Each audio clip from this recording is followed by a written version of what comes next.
Hi, this is Nick with Sunrise Harvest Pheasant Farm. This is episode 1. I will be discussing how I incubate ringneck pheasant eggs. Here on the farm, I have about 70 to 80 breeders, which lay from March to the end of July. Eggs are collected 7 days a week. I collect them 3 to 4 times a day. Everything here is done on a precise schedule because I do about 20 hatches a season. So set days are on Mondays, hatch days are on Thursdays. So eggs that are collected from Monday to Sunday get stored in a cooling room that I have that the temps are set from 60 to 65 degrees so that they're there so that the incubation process doesn't start until they're in the incubators.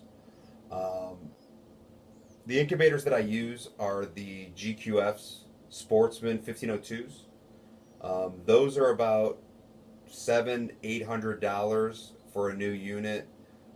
The trays you have to buy separately. You're looking at $6-7 per tray. I'm sure you can get them cheaper. I'm sure you can buy them used. But these were bought new so that I didn't have to go through the hassle of ordering parts and going through that. The 1502s, they will tell you the temperature that you have it at. It'll tell you the humidity that you're at, and it will tell you how many times the eggs are turned. Eggs are set, like I said, on Monday, and they're in there for the first 21 days that they get turned for those 21 days. On the 21st day, I then place them in the hatcher, and then within the next 48 hours, they begin to start hatching.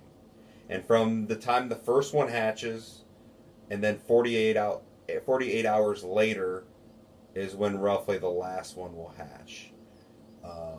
I do candle my eggs. I candle on the 7th day. That's the only time I candle them, though, because any egg that isn't fertile gets taken out of the incubation process, and then gets destroyed. Back to the hatch days, which are Thursdays. You never know how many birds are actually going to hatch. It's hard to say because every week it'll vary. It's never the same.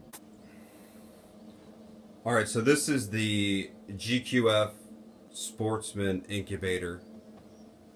Here's the command center. It'll tell you, like I said before, your turn count. It's going to tell you the set temp, which is at 100 degrees for this incubator, what it's actually at, and the humidity. Now, since it is a hatch day, I want that humidity to be at where it's at, between 55 and 65%. When it's not a hatch day, I want it anywhere from 45 to 55%. The Sportsman 1502 does have 3 separate trays. Alright, so this could be 1 week for me, week 2, week 3, and then the hatch tray. Like I said, today is a hatch day. This is just the beginning stages, so there's probably not a ton of them. I haven't checked yet. They're starting. As you can tell, they're still wet. They're getting there. Okay. You guys back in there. Each one of these trays will hold 59, and you can put 2 trays per shelf. So each shelf will hold 118. The top up here is where the water tray is for the humidity. There are other units that you can use. They have accessories. You can put a bucket on top, and then it'll fill it up for you so that you don't have to do it, because I fill it up probably every few days. This incubator's set up the same exact way.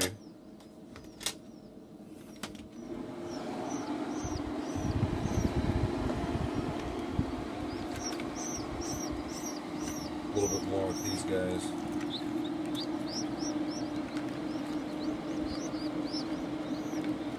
So there'll be more tomorrow. This is just the beginning. And we're no big farm by any means. I don't consider myself a huge farm at all. I mean, this is just me having fun. So once again, it's the 1502 Sportsman GQF. They last a while. The one over here on the left, this is I don't know, 6-7 years old. This one's probably 4 or 5. So it works. So there you have it. That's how I incubate the pheasant eggs here. If you have any questions, feel free to comment. I'll be more than happy to answer any questions maybe that I didn't discuss. But once again, this is episode 1. I'll have plenty more topics to talk about if I didn't touch base on, the breeders. We'll discuss that later at another date. How to build brooders, what to do after they hatch. I mean, there's so much to talk about. I just don't want to make these long videos and then when you're looking for something in particular, because I want to help you out. I know what it's like having a hard time finding information on the internet, but you got to remember, there's more than one way to do something. The way that I do it, another farmer or another person may do it differently. I'm no professional. I'll never say I'm a professional, even though I've been doing it for 10 seasons. Like I said before, I do this for fun. I know what works for me. I know what works with my schedule, and I take it just like that. I'll help anyone that needs help, but like I said, there's more than one way to do something. So this is how I do it. And episode 2, if you have any ideas of what you would like me to talk about, place them in the comments, subscribe. If I can try to do more than one episode a week, I'll be more than happy to do so. It is the busy time, so forgive me if it's not as often as I'd like, but I will try very hard. Alright, thanks a lot. If you have any other questions, let me know. This is Nick at Sunrise Harvest Pheasant Farm.